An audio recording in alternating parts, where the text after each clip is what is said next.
ආයුබෝවන් සුබ දවසක් හැමෝටම. ගොඩ දවසකින් තමයි පතොක් වර්ගය මට හඳුන්වලා දෙන්න වෙන්නේ තිබ්බ කාර්ය බහුලත්වයත් එක්ක. ඉතින් අද මම ඔයාලට හඳුන්වලා දෙන්න යන්නේ මැමිලේරියා ප්‍රභේදයක්. මේක මැමිලේරියා මටුඩේ කියලා තමයි හඳුන්වන්නේ. ඉතින් මේක මෙක්සිකෝවට ආවේනික වෙච්ච ප්‍රභේදයක් කියලා තමයි හඳුන්වන්නේ. මෙයා සාමාන්‍යයෙන් සිලින්ඩරයක් විදිහට තමයි හැදෙන්නේ.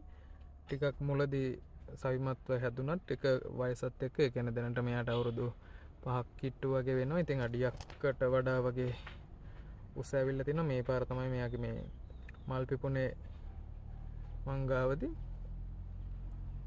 ඉතින් මේකේ කාලයත් එක්ක යද්දි මේ උසත් එක්ක මෙයා සාමාන්‍යයෙන් නැමිලා වර්ධනය වෙන එහෙම නැත්නම් පොඩ්ඩක් වැලක් ආකාරයට වගේ තමයි ටිකක් වර්ධනය වෙන්නේ. ඒ කියන්නේ මෙයාගේ කඳ දරා ගන්න හැකියාව නැති වෙලා යනවා. ඉතින් ඒකත් එක්ක මෙන්න මේ පාදස්ත කොටසෙන් මෙයාගේ පැලහට ගැනීමක් සිද්ධ වෙන්න පුළුවන්. ඉතින් මෙයාගේ තාම නම් පැලහට ගැනීමක් සිද්ධ වෙලා නැහැ. මේක මොකද මේ ප්‍රමුඛතාවය තියෙන නිසා. ඉතින් මෙයාගේ මේ මල් සාමාන්‍යයෙන් අපි කියන්නේ මැමිලේරියා වල පසුගිය වර්ෂයට අදාළ වර්ධන වලයෙන් තමයි මල් හට ගැනීම සිද්ධ වෙලා තියෙනවා කියලා. ඉතින් මේ කියන්නේ අදට එතකොට ජූලි මාසේ වෙනවා. එතකොට මෙන්න මේ ප්‍රමාණය තමයි මෙයාගේ මේ වර්ෂයට අදාළ වර්ධන ප්‍රමාණය කියලා මට හඳුන්වලා දෙන්න පුළුවන්.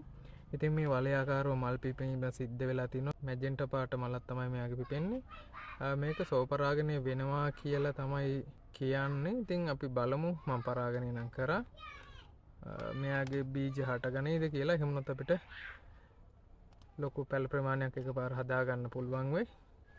ඉතින් හඳුනා ගන්න මැමිලේරියා මටුඩේ